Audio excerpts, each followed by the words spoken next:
Naturopatiya мамандарының видеоларынан аударма ұсынамын.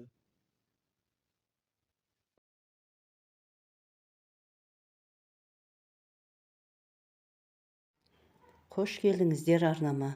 Альтернативті медицинаның маманы, натуропатия профессоры, психотерапевт, Америка және Мексиканың әртүрлі клиникаларының ғылым зерттеушісі және консультанты. Осы кісінің сұхбатынан аударма ұсынамын. Қазір жаз айы болғандықтан қысқа дайындық жасау қажет. Мүмкіндікті пайдаланып қалу керек. Қыс айында ағзаның витаминдері азаяды. Көктемге жақын тіпті әлсірей бастайды. Алланың берген табиғаттан керегімізді алайық. Тегін қолжетімді дәрі. Ол үшін піспеген көк жаңғақты теріп, жуып, бізбен жаңғақты тесіп, немесе майдалап турап, жарты литр араққа 10 талын салуға болады, немесе 1 литрге 18-20 талын салуға болады. Дайын қоспаны қараңғы жерге қою керек. Жаңғақта С витамині өте көп. Және макро-микро элементтер бар. Және Менделеев таблицасындағы барлық элементтер, сонымен қатар көп көлемде йод бар. Күнделікті дайындаған тұнбаны таңертең кешке шайқап қою қажет. 10 күннен соң сүзгімен сүзіп, бал қосып пайдалана беруге болады. Қысы бойы таңертең кешке 1 шай қасықтан, үйренгеннен соң 1 асық қасықтан ішуге болады. Осы табиғи йод пен табиғи макро-микро элементтермен қыс айларында қанның құрамын үнемі толықтырып отыруымыз қажет. Созылмалы аурулардың бір себебі үнемі осы минералды тұздар, макро-микро элементтер, йодтар қанда, әсіресе клеткаларда жетіспейді. Балаларға немесе алкоголь пайдаланбайтындарға жаңғақты ет тартқыштан өткеріп, балмен араластырып жасауға болады. 1 стакан майдаланған жаңғаққа 1 стакан бал қосу керек. 2 аптадай тұрғызып пайдалана беруге болады. Кіші жастағы балаларға шай қасықтың 4-1 бөлігін, одан үлкендерге дозасын сәл қосып беруге болады. Бұл емдік қоспаны тоңазытқышта сақтауға болады. Ешқандай зияны жоқ. Жаңғақ талының жаңғағы ғана емес, тіпті жапырақтары да емге жарайды. Олар да антибиотик, антисептик қасиетке ие. Кептірілген жапырағынан 1 ас қасығын 1 стакан қайнаған суға бұқтырып, жарты сағаттан соң ішуге болады. Жасыл жапырағын да осылай ішуге болады. Және де ваннаға жапырақтарын салып түсуге болады. Алла тағала сүйген пенделеріне осындай алтын емдік шөптермен емделуге мүмкіндік беріп қойған. Аллаға үнемі шүкіршілік айтуымыз керек, осындай мүмкіндікті бергені үшін. Тек қалай қолдануды білсек болғаны. Кеш болмай тұрғанда көк жаңғақты жинап, дәрі істеп алыңыздар. Піскен жаңғақтың емдік қасиеті азая түседі. Осы жерден аударманы аяқтаймын. Ақпараттар пайдалы болса, каналыма тіркеліп, лайк басып, комментарий жазып, қолдау көрсетіңіздер. Қоңыраушаны басып қойсаңыздар, бірінші шыққан видеоны бірінші болып тыңдайтын боласыздар. Ем болсын. Дәрігерлеріңізбен кеңесуді ұмытпаңыздар. Тыңдағандарыңыз үшін көп-көп рахмет. Құрметті оқырман, Япониядан басқа мемлекеттердің барлығында осы йод жетіспеушілігі анықталған. Осы айтылған кеңестерді пайдаланып, қыс мезгілі жақындағандықтан, осы рецепттер бойынша жаңғақтан йод дайындап алыңыздар. Өте пайдалы болмақ. Жапырақтарын да жинап сақтап алуға болады. Өз тәжірибелеріңізден өткерген қандай халық емдерін білесіздер. комментарий бөлігіне жаза отырыңыздар. Натуропатия маманы Виталий Островскийдің видеоларынан аударма ұсынамын. Қош келдіңіздер каналыма. Қазақ тіліндегі каналдарды қолдасаңыз, каналыма тіркеліп, лайк басып, комментарий жазып, қоңыраушаны басып, қолдап жіберіңіздер. Көрші қолаңдарыңызға, дос жарандарыңызға жіберуді ұмытпаңыздар. Ішек микрофлораларын тазалаудың маңыздылығына тоқталайық. Ішек ластанған болса, барлық ағзаларымызға зияны тиеді. Мысалы, өт, бауырды, бүйректі емдеу үшін бірінші ішектерді тазалауды ұсынады. Ішкен тамақтарымыз бауыр, бүйрек арқылы сүзіледі. Токсиндер тері арқылы және кіші үлкен дәрет арқылы сыртқа шығарылады. Тұтынып отырған азық-түліктеріміз химиялық жолмен өңделгендіктен адам ағзасына зиянын тигізуде. Бүкіл әлем ғалымдары қазір осы бүкіл аурудың осы химиялық жолмен өңделген өнімдерден болып отырғанын дәлелдеп отыр. Барлық өнімдерде химиялық қоспа табылады. Мысалы, айтатын болсақ, тұтынып отқан ұнымыз, шекеріміз, сүт өнімдері барлығында да химиялық қоспамен өңделген. Бұл Кеңес одағында қызмет жасаған дәрігер профессор ханымның қолжазбасынан ішек ластану салдарынан бас ауру, шаршаңғылық, әлсіздік, депрессия, аллергия, іш кебу, жүрек соғуы, мұрын бітуі, шаш, тырнақ сынғыштық, асқа тәбет нашарлауы, кешке температура көтерілуі сияқты белгілері болуы мүмкін. Бірақ әркім осы жағдайдың бәрі ішек ластануынан деп ойламайды. Ішек микрофлоралары дұрыс тамақтанбау, артық салмақ, антибиотиктердің салдарынан, стресс, қыс айларында көкөніс, жеміс жидектердің жетіспеушілігінен, яғни дәрумендердің жетіспеуінен, вирус инфекцияларының зардаптарынан бұзылады. Енді осы ішек құрылысын қалай емдей аламыз? Бірнеше тәсілмен бөлісіп көрейін. Бірінші тәсіл: 400 грамм қызылшаны 20 минут қайнатып, және 30 минут бүркеп жауып қою керек. Бір апта бойы күнде таңертең клизма жасау керек. Екінші аптада 3 рет, үшінші аптада 2 рет, төртінші аптада 1 рет клизма жасау керек. Емнің барысында көкөністер, жеміс жидектерді пайдалану, көп су ішу, көп жаяу жүру тағайындалады. Екінші тәсіл: ішек микрофлораларын жақсарту мақсатында ұйықтардан 1 сағат алдын 1 стакан кефир ішу ұсынылады.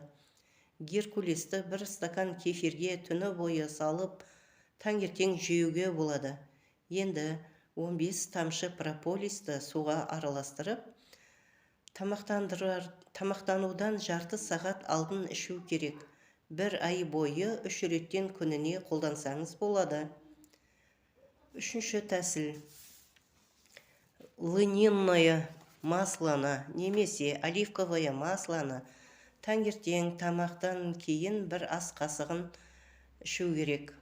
Төртінші тәсіл: 2 шай қасық жаңа майдаланған зығыр тұқымының ұнтағын 100 грамм айранға қосып таңертең жеу керек.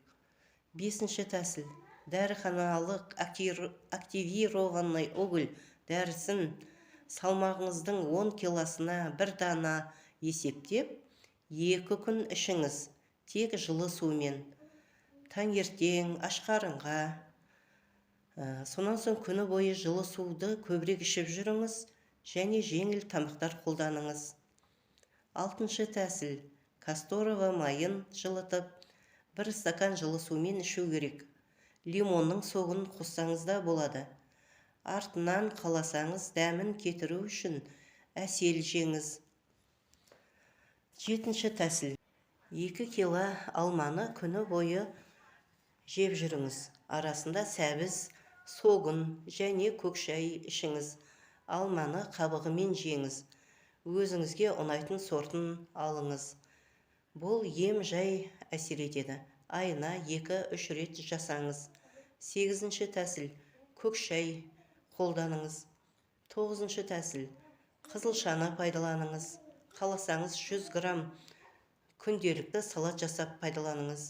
10-шы тәсіл. Сельдерейден шырын дайындап ішіңіз. Осы айтылған тәсілдердің бірін қолдансаңыз болады. Бұл ақпараттық канал болғандықтан тек жағдайыңызға қарай немесе дәрігеріңізбен кеңесе отырып пайдаланыңыз. Ем қолданып жүргенде көкөніс, жеміс, жидек, жылы су пайдаланыңыз. Дұрыс жаттығу жасау, көп жаяу жүру пайдалы. Құрметті оқырман, өз тәжірибелеріңізден өткерген қандай халық емдерін білесіздер?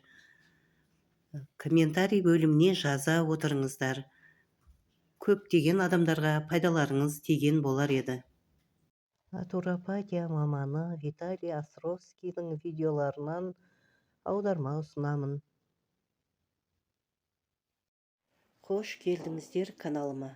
Қазақ тіліндегі каналдарды қолдасаңыз, каналыма тіркеліп, лайк басып, комментарий жазып, қоңыраушаны басып, қолдап жіберіңіздер. Көршілеріңізге, туған-туысқандарыңызға жіберуді ұмытпаңыздар. Бүгінгі тақырыбымыз куркума және асқабақ пайдалары. Куркума Индия халық емшілігінде кеңінен таралған өсімдік. Базарда таза куркуманы табу қиын. Одан да куркуманың тамырын сатып алып, өзіңіз ұнтақтап пайдаланғаныңыз тиімді. Тамырын таба алмасаңыз, ірі түйіршіктері бар ұнтақты таңдаңыз. Куркума ұнтағының 3-1 шай қасығын бұрышпен араластырып, күніне 3 рет ауызға салып дәмін алып жүрген пайдалы. Қаласаңыз осыған күншет немесе қаразере майының бірнеше тамшысын тамызып пайдалансаңыз да болады. Құрамы көбейген сайын бұл дәрінің де күші нығая түседі. Екінші тәсіл де осыған ұқсас. 3 шай қасық куркума ұнтағына 1 дана сарымсақты ұнтақтап және қара немесе қызыл борыштың түйіршектерін ұнтақтап, енді осыған асқабақ майын немесе льняное масло болмаса қаразере майын бірнеше тамшы тамызып дәрі жасап аламыз. Бұл өте пайдалы дәрі. Кей тамақтар рак клеткаларын өсіріп жібереді. Бұл қоспа рак клеткаларын өсірмей тұратын болады. Бұдан шығатын қорытынды куркума қан тазалайды, сұйылтады. Енді асқабақтан адам денсаулығына пайдалы шырын дайындап алайық. Ол үшін асқабақ, 10 тал қара немесе қызыл бұрыштың түйіршігін су қосып блендермен майдалап аламыз. Сөйтіп асқабақ шырыны пайда болады. Бұл шырын қанды сұйылтады, тромб және май тұрудан сақтайды. Қанымыз бактериялармен күресуге қабілетті болады. Осылармен қоса тұздалған Кавказ капустасын жеп тұрған пайдалы. Ем болсын. Дәрігеріңізбен кеңесуді ұмытпаңыз. Қош келдіңіздер каналыма.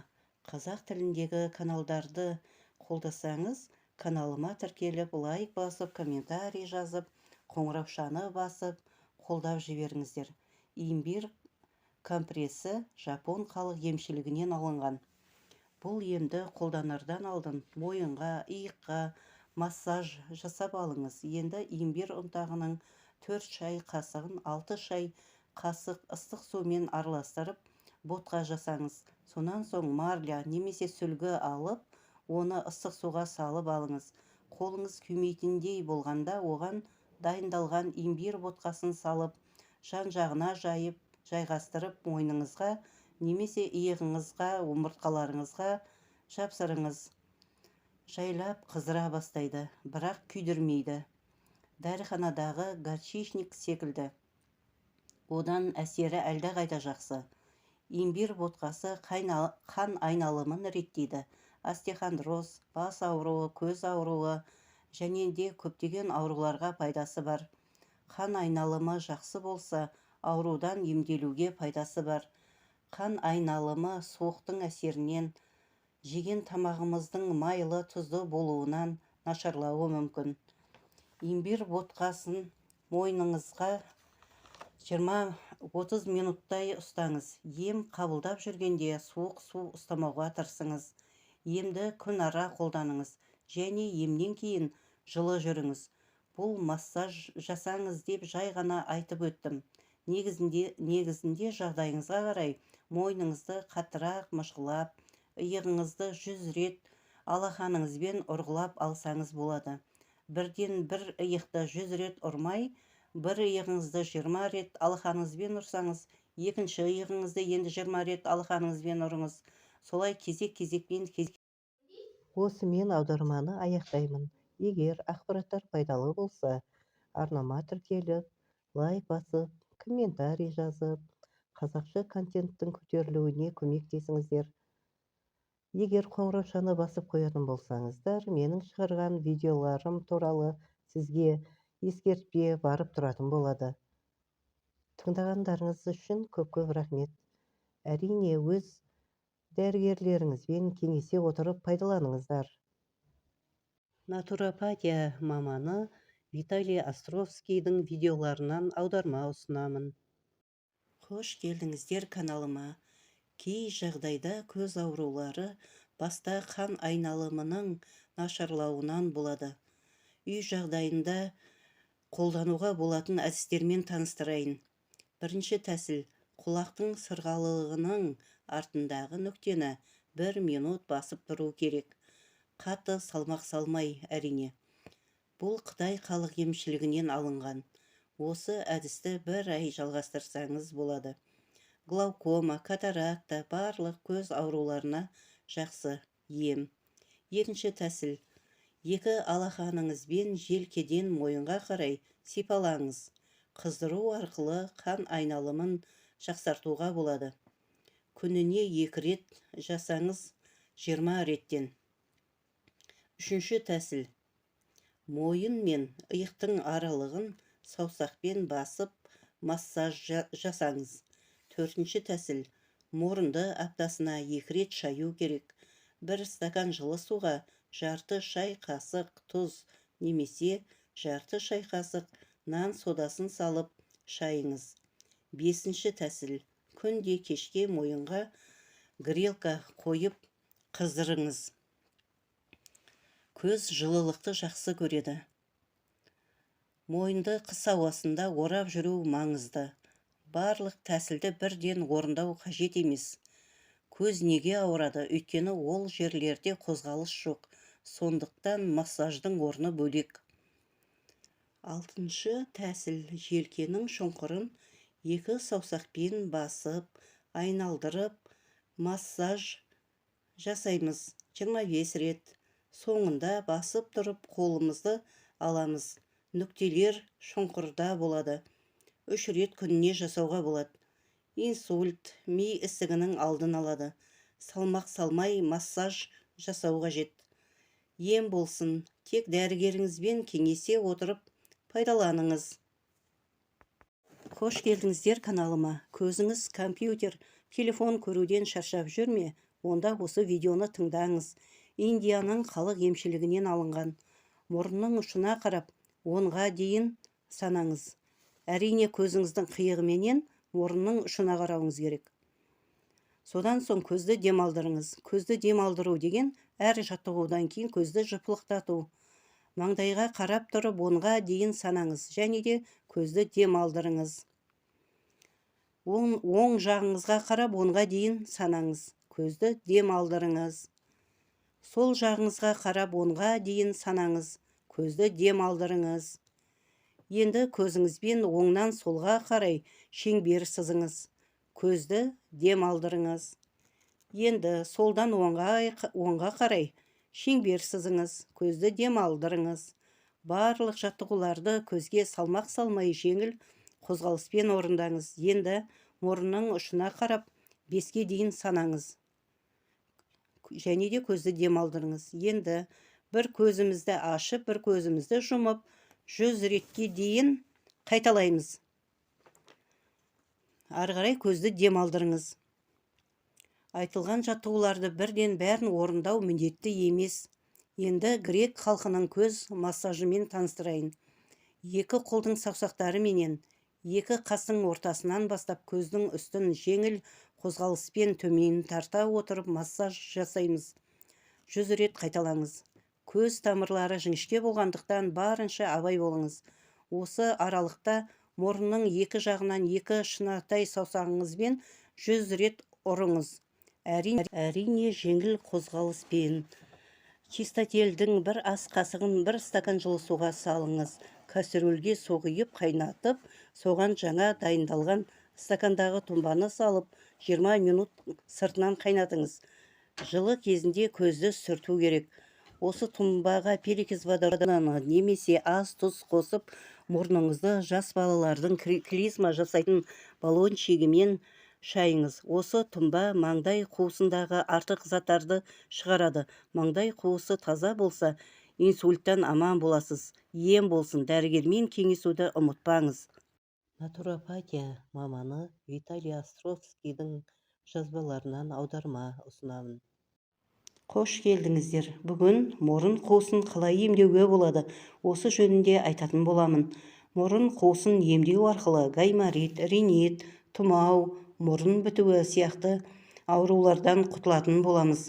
Бірінші тәсіл: 200 грамм жылы суға 20 тамшы дәріхананың перекис водородын тамызамыз және жарты шай қасық тұз қосамыз. Екінші тәсіл: ромашка, яғни түймедақ тұнбасын дайындап аламыз. Осы тұнбаға да 20 тамшы перекис водородын немесе жарты шай қасық тұз қосамыз. Үшінші тәсіл: чистотел, яғни сүйел шөп тұнбасын дайындап осымен шаятын боламыз. Перекис водород қосылған тұнбамен күніне 3 рет, 2 рет мұрынға қарай тарта отырып пайдалануға болады. Ем қолданған кезде тек піспеген көкөністерді қолдану керек. Картоп, макарон, сүт өнімдері болмайды. Мұрын шаятын тұнбалармен таныстыңыздар. Енді осы 3 тәсілге қосымша қолдануға болатын емді айтатын боламын. Чистотел шөбінің бір ас қасығын бір стакан ыстық суға тұндырамыз. Осы тұнбаны дәріхана мақтасымен көзімізді сүртеміз, мұрынға тартамыз, енді құлаққа тамызамыз. Чистотел шөбінде күміс бар, иммунитетті көтереді. Егер құлақта грибок болса, оны да жояды. Құрт болмау үшін жусан тұнбасын дайындаймыз. 250 грамм жусанды 3 литр суға жай отта қайнатамыз. 2-3 сағатқа дейін жалғасуы мүмкін. Соңында жарты литр қалады. Осы тұнбаның 3 ас қасығын тамақтанудан алдын ішуге болады. 1 ас қасығын тамақтанудан соң ішуге болады. 3 рет күніне қандай түрі жусанның немесе неше жылдығы болса да маңызды емес. Жусан тұнбасының орнына чистотел тұнбасын қолдануға да болады. Чистотел тұнбасының жарты стаканын 3 рет күніне ішу керек. Егер бұрын осы тұнбаны ішіп көрмеген болсаңыз, 1 шай қасықпен ішіп байқап көріңіз. 2 аптаға жалғастырыңыз. Енді вазелинге 5 тамшы мята майын қосып дайындап, осыны мұрынның айналасына жағыңыз. Вазелиннің орнына керосинді қолдануға да болады. Вазелинді жаға отырып мұрынның айналасына массаж жасаймыз. Сұқ саусақпен басып айналдырып 50 реттей массаж жасаймыз. Ары қарай мұрынның екі жағынан 2 шынашақ саусағыңызбен ұрғылаңыз. 100 ретке дейін ұрғылауға болады. Бұл тәсілдер қан айналымын жақсартады. Енді оң қолыңыздың алақанымен сол иығыңызды, сол қолыңыздың алақанымен оң иығыңызды ұрғылаңыз. Осы тәсілді де 100 рет қайталауға болады. Әрине салмақ салмай ұрғылаңыз. Ем барысында аяғыңызды күніне 10 минут 2 рет булаңыз. Сүлік қоюға артықтық етпейді. Осы емдер пайдасын берсін десеңіз, көбірек көкөніс салатын жеңіз. Жаңа айтқан вазелинмен немесе таза содамен тісіңіздің еттерін массаж жасауға болады. Мұрынды массаж жасаған кезде мұрынның жоғары жағынан төмен жағына қарай қозғалыңыз. Мұрныңыздың екі жағын 100 рет ұрғылап болғаннан соң шекеңізді, беттеріңізді жайлап шапалақтап қойыңыз. Құлағыңызды 3-4 рет тартқылаңыз.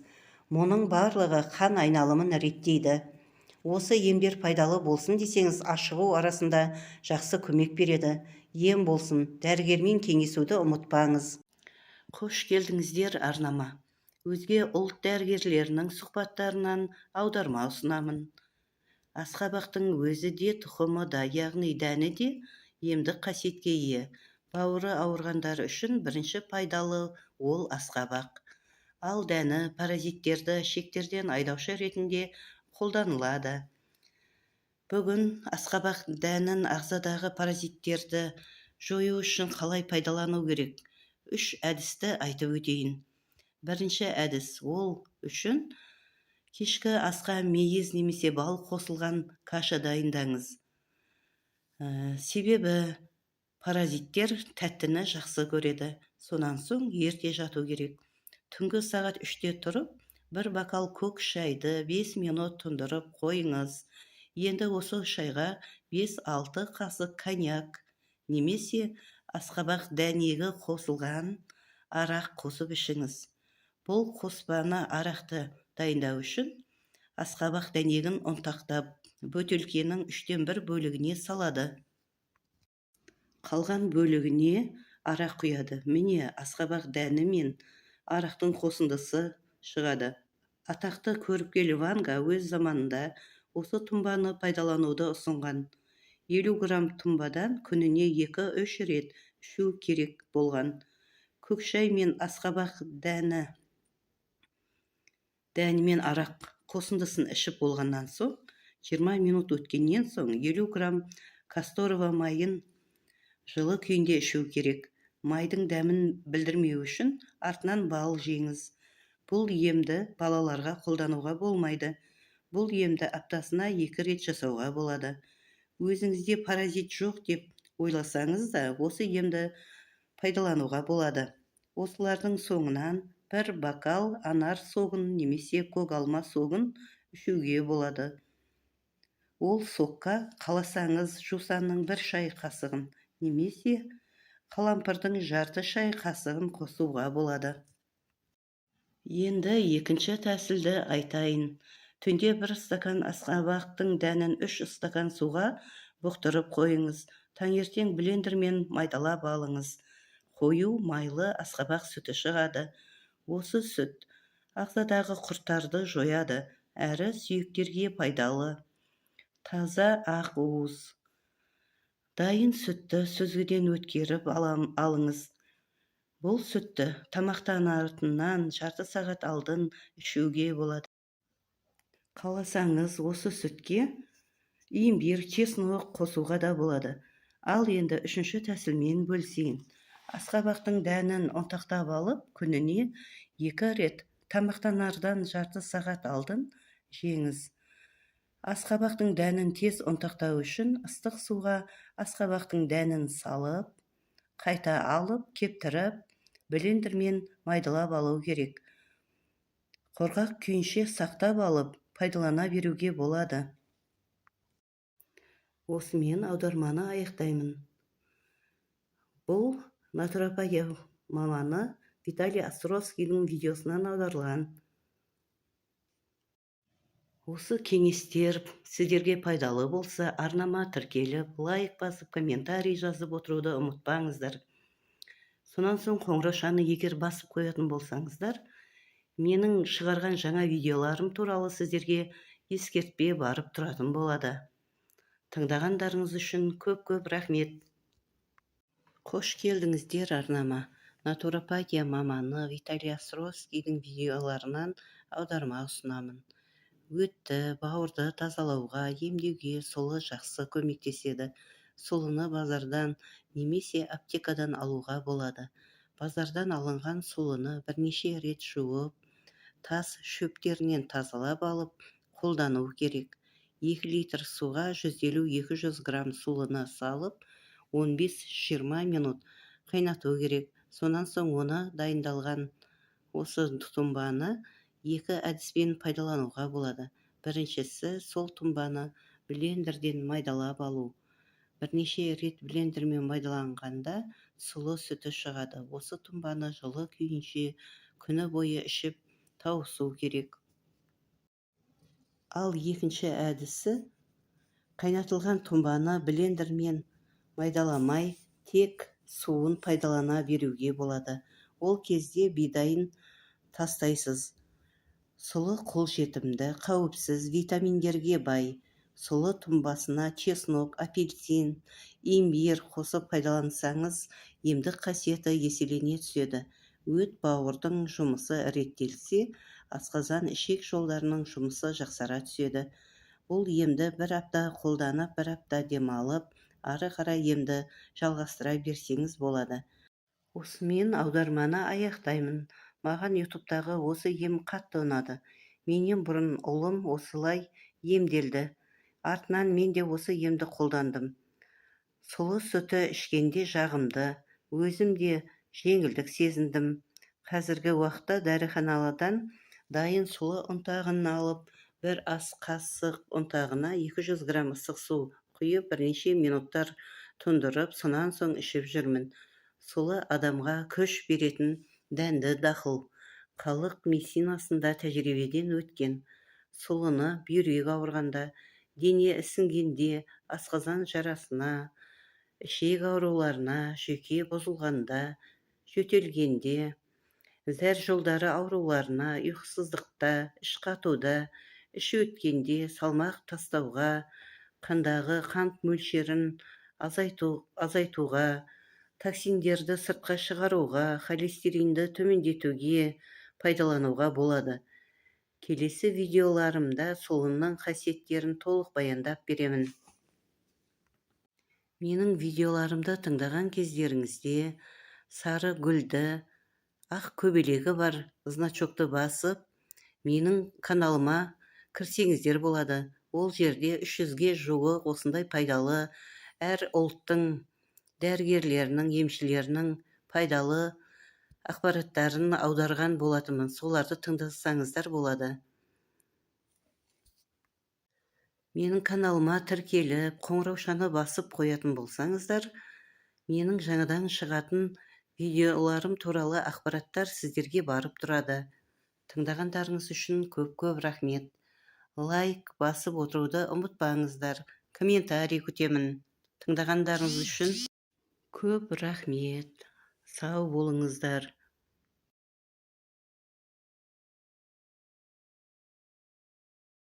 Қош келдіңіздер арнама.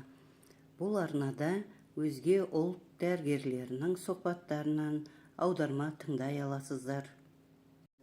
Бүгінгі тақырып жүрек ауруларына әкелетін өз замандастарынан ерте өмірден өтуіне себеп болатын амалдар туралы болмақ. Соның біріншісі семіздік, яғни қарынның үлкеюі, қолды көтергенде бұлшық еттерінің былқылдап салбырап тұруы. Семіз адамдардың бірінші кезекте жүректерін май басады және ішкі ағзаларында май басады. Осыдан жүректің кішірейуі, үлкеюі келіп шығады. Мысалы, жаздың ыстық күнінде үстіңізге шуба киіп, 200 метр жүрсеңіз, көп уақыт жүре алмай, ыстықтан қиналып құлайсыз. Сол сияқты май қаптаған жүректің бұлшық еттеріне де солай әсер етеді, жұмысы нашарлайды. Соңғы статистикаға сүйенсек, 90% науқастар осы жүрек ауруларынан көз жұмады екен. Өткір жүрек тоқтауы, ишемический болезнь сердца, тахикардия, аритмия, давление, осындай ауруларға душар болуымызға артық салмақтың болуынан.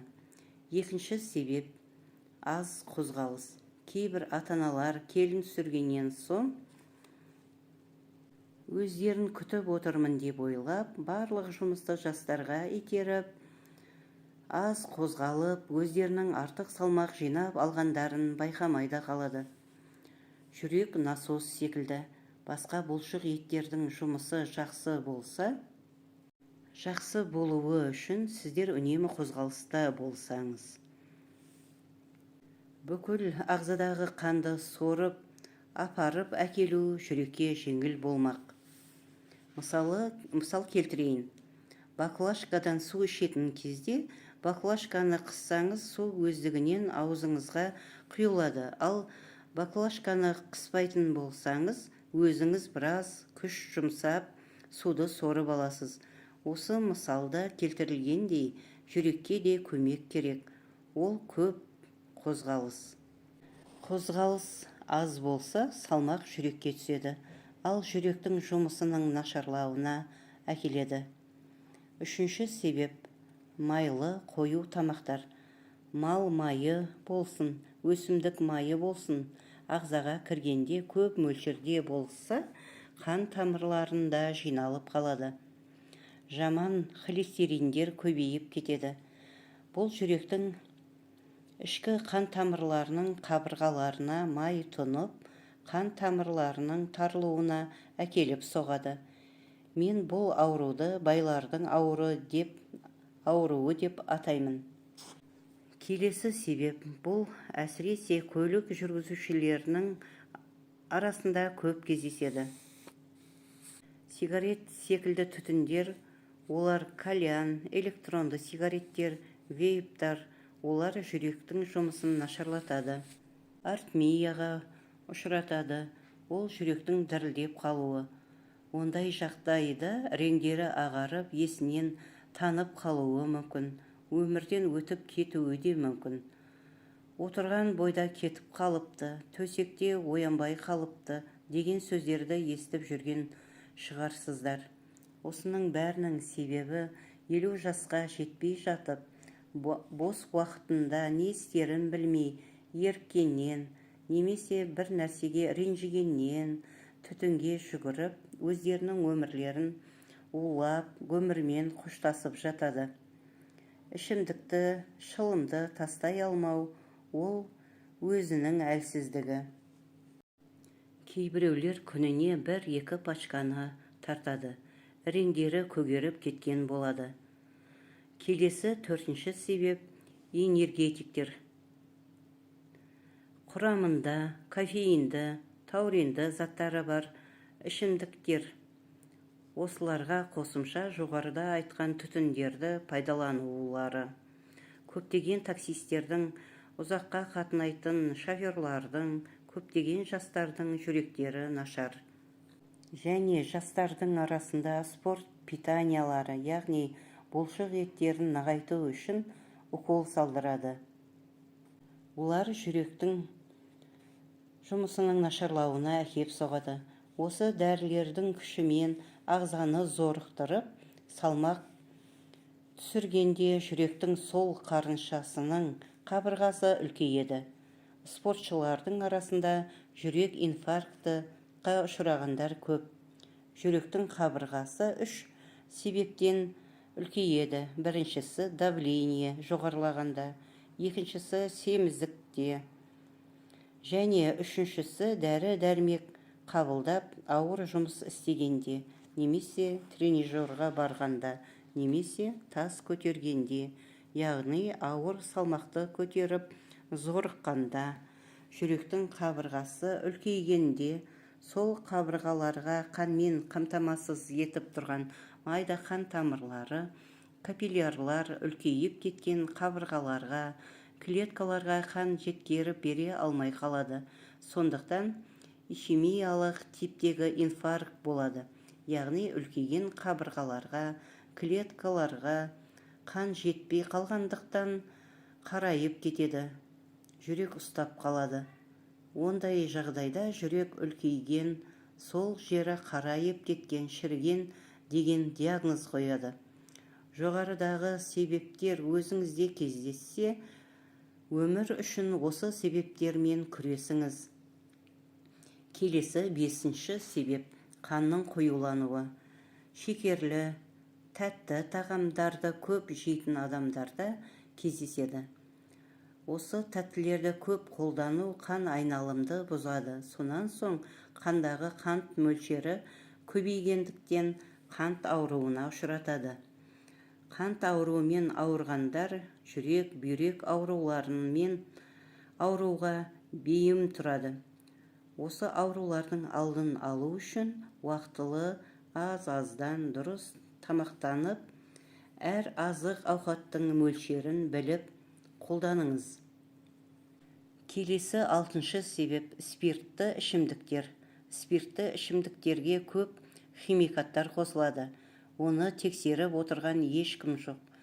Көп табыс табу үшін және тез ішімдіктерді дайындау үшін түрлі химикаттар қолданылады.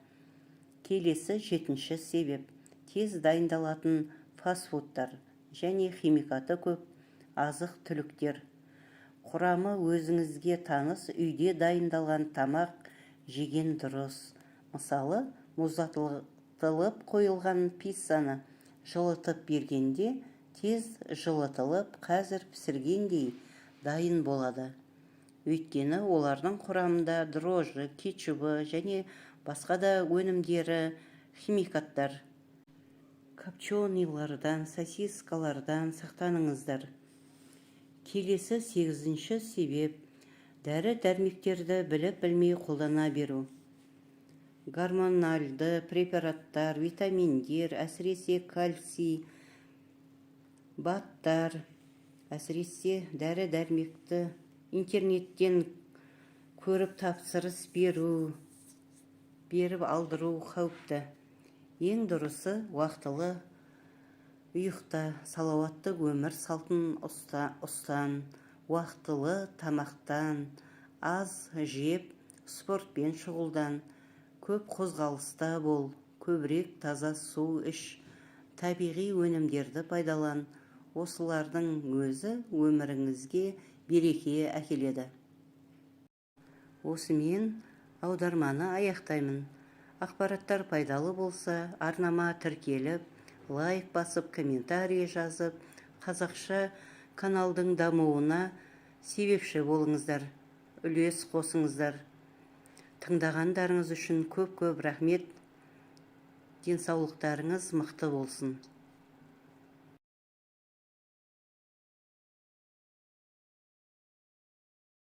Қош келдіңіздер арнама. Осы арна сіздерге ұнап жатса, ішіндегі кеңестер ұнап жатса, арнаға тіркеліп, лайк басып, комментарий жазып отырыңыздар. Өзге ұлт дәрігерлерінің кеңестерінен аударма ұсынамын. Не умывакин. Шай тамырларыңызды щетка секілді тазалайды. Сізде уақытында денсаулығыма көңіл бөлмедім деген өкініш болады ма? Әлсіздігіңізді мүмкін кәріліктен болар деп, немесе бас айналуыңызды ауа райынан болар деп, немесе ұмытшақ болып бара жатсаңыз, оны стресстен болар деп ойлап жүрсіз бе? Мұның бәрі жаймен қан тамырларының бітелуі. Үлкен жасқа келген көп адамдардың өкініші уақытында денсаулыққа көңіл бөліп, ауырмай тұрып, ауырмайтын жол іздемегені. Уақытында давлениесін өлшеп, саусақтарындағы ұюды байқап, тәніңіз көмек сұрағанда байқап, керекті витамин, минералдармен ағзаға көмек бермегеніне өкінеді. Сол қателік бас ауруына, ұйқысыздыққа, қорқынышқа, жүрек қағысының өзгеруіне, тағы басқа ауруларға әкеледі. Сол қателіктің алдын алатын не умывакиннің халық арасында тазалаушы щетка деп аталып кеткен рецептімен таныстырамын. Ол қарапайым, қолжетімді рецепт. Осы рецепт сізге ақылыңызға тұнықтық, денеңізге жеңілдік, жаныңызға тыныштық сыйлайды. Қанның ластануы айлар бойы, жылдар бойы жиналады. Оның белгілері: бірінші, әлсіздік сезінесіз. Екінші, қолдың ұюын сезінесіз. Үшінші, құлақтағы шуды сезінесіз. Мұның бәрін кәріліктен деп ойлау қателік. Бұл қан тамырларындағы қанның ластануы, қан айналымның нашарлауы. Қан бұл өмір.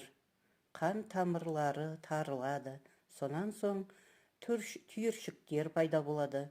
Қанның құрамы бұзылғандықтан соң қан айналым нашарлап, клеткалар ашығады. Ми тұнықтығын жоғалтады. Жүрекке ауырлық түседі. Қиыншылықпен жұмыс істейді. Мұның бәрін кәрілік деу қателік, ағза белгі беруде. Бірде Новгородта тұратын бұрынғы мұғалима апайда өз шәкірттерін есіне түсіре алмады. Қойған заттарын ұмыта берді. Осының бәрін кәріліктен деп ойлады. Ол кісіде қан тамырлары бітеліп, миға ауа жетпей тұрғандықтан ауырған еді. Бірақ қан тамырларын тазалатқаннан соң денсаулығы түзеліп, бәрі орнына келді. Бір айдан соң және кітабын оқып, кроссворд шешіп отырды. Не Умывакин дәрігер ғана емес, бұл тереңге үңілген дәрігер еді. Басқалар аурудың белгілерін ғана емдесе, ол тереңге үңіліп, аурудың шығу себептерін табуға тырысты және сонымен күресті. Ол космонавтарды, әскерилерді және басқа дәрігерлер емдей алмаған науқастарды емдеді. Ол химиялық таблеткалармен емес, табиғи емдерге көңіл бөлді. Қан тамырлары қуат көзі деді. Егер олар бітелетін болса, адам қуатын жоғалтып қана қоймай, өмірге деген үміті үзіледі деді. Ол қан қысымы, ұмытшақтық, жүректегі ауру, қан айналым жақсартатын болса, осы аталған аурулар кетеді деді. Ол бірде бір оқиғаны есіне алды.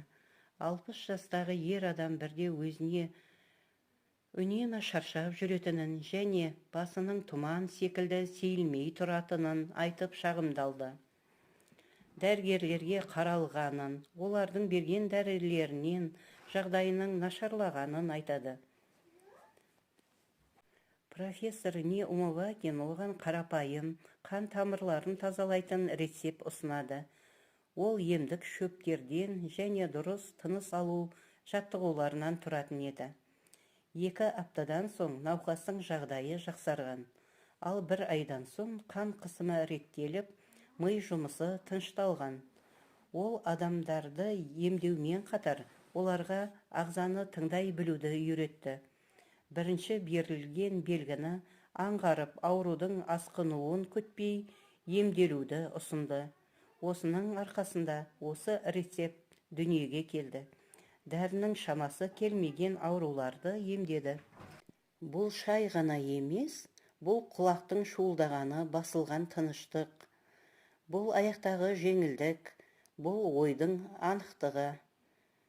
Профессор Не Умывакин бұл рецепті ең дұрыс, ең сенімді, химиясыз, ешқандай зиянсыз деп бағалады. 3 емдік шөптен тұратын жақсы бір-бірімен үйлескенде қан тамырларының әр бұрышын тазалайтын щетка деп бағалады. Біріншісі шиповник. Шиповник С витаминіне бай. Ол қан тамырларының қабырғаларын қуаттандырады және серпімділігін жұмсартады. Екіншісі хвош полевой. Ол табиғи қан тазалайтын қасиетке ие. Токсиндерді шығарады, қан түйіршіктерін қуаттандырады. Үшіншісі липа. Ол қан тамырларын босаңсытады, түйілуді жояды, қанның өткізгіштігін жақсартады. 3 емдік шөппен қатар дұрыс дайындалуы да өте маңызды. Судың температурасы 70 градустан аспауы керек, қайнап кетпеуі керек. Емдік шөптердің пайдалы емдік құрамы сақталуы маңызды. Дайындалуы әрбір Ендік шөптен бір ас қасығын суға 15-20 минут бұқтырып қою керек. Және бір мысал, Тулада тұратын 82 жастағы әйел ерте тұрып осы шайды ішеді екен. Ол бұл шай туралы бұл менің қалқаным дейді. Оның қан қысымы қалыпты жағдайда, ал есте сақтау қабілеті жас күніндегідей. Және жүрісі ширақ болған. Себебін сұрағанда тек осындай шай ішетінін айтқан. Көпшілік адамдар неге қан тамырларын тазалауға көңіл бөлмейді? Қанның ластануы бір күнде пайда болмайды. Ол трубадағы сарғайған тот сияқты жылдар бойы жиналады. Бүгін сәл шаршағандай боласыз, ертең сәл басыңыз айналғандай болады. Апта өткенде аяғыңызда ауырлық пайда болады, ал сіз бәрі өтіп кетеді деп ойлайсыз. Күннен күнге қан тамырларындағы ластануды байқамайсыз. Профессор Неумывакин адам ауруды сезінгенде қан тамырлары айқайлап жатқан болады дейді. Бұл дегені адам ауруды сезінгенде әлде қайда бұрын басталып кеткен деген сөз. Және бір мысал, 63 жастағы ер адам денсаулығында ешқашан шағымданбаған. Бау бақшасында жер аударып жүрген еді. Кенет сол жүйектердің арасында ес-түссіз құлайды. Дәрігерлер микроинсульт деп диагноз қойды. Себеп жүрек қан тамырларының бітелуі. Осы жағдай болардан бір ай алдын түс көргенін айтты. Түсінде суға батып, шығып, қиналғанын айтты. Сол түсінде ағза қиналып жүргенін ескерткен ғой. Бұл шайды ішудің де уақыты бар. Таңертең аш қарын кезбенен кешке жатардың алдында ішу қажет. Таңертең ағза оянады, қан тез қозғала бастайды, тамырлар кеңейеді. Ал кешке ағза демалуға дайындала бастайды. Осы екі уақытта ішкен шай ағзаға тез сіңеді.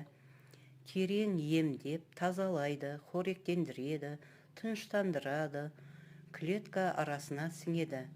Таңертең тамақтанудан жарты сағат алдын ішкен шай қанды белсенді етеді, қуат береді.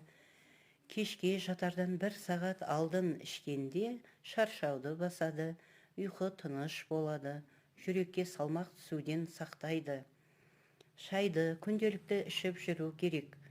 Өйткені қан тамырларымыз тоқтаусыз жұмыс істейді және күтім керек. Осы айтқандарыма сенбеген 67 жастағы танысым хабарласып, шайды байқап көру үшін ішіп бастағанын, ішкеннен соң бір аптада бас айналуы тоқтағанын, 2 аптадан соң қан қысымының қалыпты жағдайға түскенін, 1 айдан соң оянбай, тыныш ұйықтағанын және өзін тың сезінгенін айтты. Осымен аударманы аяқтаймын. Ақпараттар пайдалы болса, дәрігерлеріңізбен кеңесе отырып пайдаланыңыздар. Себебі бұл ақпараттық канал. Тыңдағандарыңыз үшін көп-көп рахмет. Осы сұхбаттың жалғасын келесі видеода жалғастыратын боламын.